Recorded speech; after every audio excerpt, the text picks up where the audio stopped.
Allah Azza wa Jal bercakap mengenai orang-orang yang mendapat peringatan dalam Al-Quran. Mereka mendapatkan peringatan dan mereka mendapat peringatan-peringatan yang terbaik ni. Dan kemudiannya, di atas semua itu, mereka masih memilih untuk mengetepikannya. Seperti datang ke Jumaat adalah perkara biasa je yang anda lakukan dan kemudian anda kembali ke kehidupan normal anda. Ia hanyalah salah satu perkara dalam rutin anda. Seperti Jumaat, untuk anda dan saya, tidak sepatutnya atau kita tidak menganggapnya sebagai pengalaman yang sepatutnya mengubahkan hidup kita, yang sepatutnya menjadikan hidup kita lebih baik sebagai orang Islam.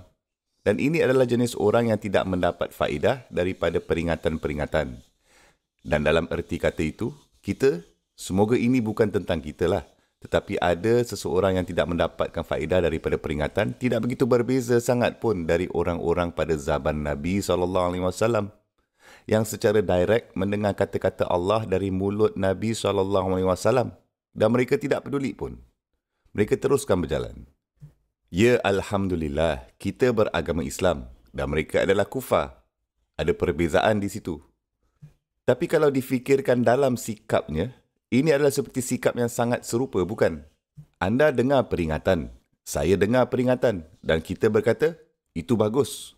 Saya rasa saya sudah tahulah benda tu. Dan kemudian anda teruskan jalan dan tidak ada perubahan langsung dalam tingkah laku kita. Tapi secara praktikal bercakap, kita tidak melakukan apa-apa. Maksud saya komplain-komplain tentang orang kufar bukan hanya apa yang tidak ada di hati mereka. Tidak ada yang berubah menjadi tidakkan. Ini sangat menarik misalnya dalam Al-Quran Mekah, Allah Subhanahu wa Ta'ala tidak hanya komplain tentang kepercayaan orang-orang kufar.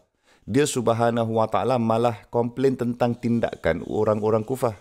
Jadi pada hari penghakiman kelak, dia Subhanahu wa Ta'ala mengatakan tentang orang yang tidak beriman, fala saddaqa wala shalla. Dia tidak mengesahkan kebenaran dan dia tidak mendirikan solat. Cuba fikir, mengapa komplain tentang orang kafir yang tidak solat? Kerana Allah Azza wa Jalla berkata, ya perbuatan sememangnya dihitung, malah mereka yang melakukan kufur, malah perbuatan mereka pun. Tapi kenapa dia tidak solat? Kenapa dia tidak terima untuk percaya? Dan jika dia percaya, ia sepatutnya akan berubah menjadi tindakan, kan? Dia akan mendirikan solat. Ia sepatutnya dimanifestasikan dan boleh dilihat mata dalam beberapa cara, kan? Jadi petikan ini dari Suratul Furqan yang saya baca kepada anda adalah salah satu gambaran di hari penghakiman kelak. Dan Allah Azza wa Jal dalam maha kebijaksanaannya sebenarnya mengatakan, wa kana yauma 'alal kafirina 'asira. Pada hari itu, hari penghakiman akan menjadi amat sukar, terutamanya amat sukar untuk orang yang tidak percaya, yang tidak beriman, untuk kafirin, untuk orang-orang kufur.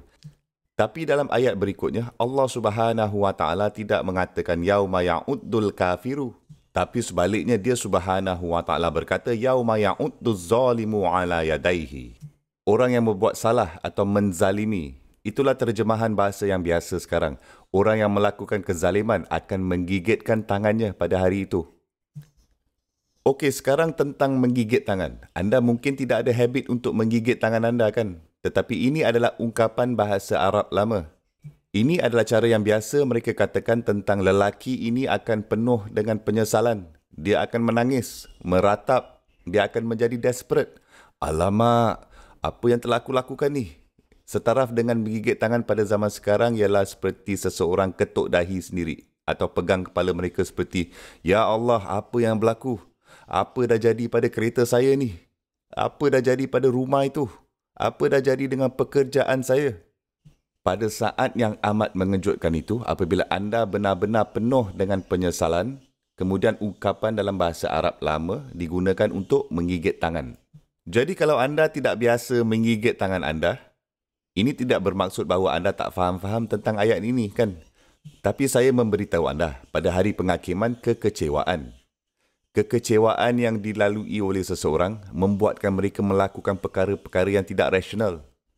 Dan anda mungkin mengalami beberapa perkara itu jika anda mengenali orang yang sebagai contoh benar-benar tertekan, desperate, stres. Atau mereka berdiri di luar bilik hospital, terdapat ahli keluarga ke di dalam pembedahan dan mereka tunggu di luar dengan penuh keresahan. Adakah mereka boleh duduk dengan diam? Tidak, kan? Mereka jalan-jalan ke sana ke sini, ke hulu ke hilir. dan memegang tangan mereka seperti ini. Mereka tidak boleh duduk diam. Mereka sentiasa membuat gerakan. Mereka berada dalam keadaan tidak senang. Atau mereka memegang mulut mereka ketika mereka mendengar berita itu.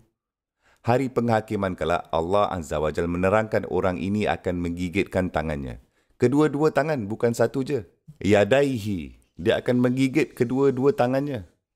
Tapi mengapa dia terkejut dan mengapa dia menyesal? Dia ni sendiri akan berkata, dan Allah Azza wa Jalla menerangkan kepada kita, yaqulu ya laitani takhaztu ma'a rasuli sabila.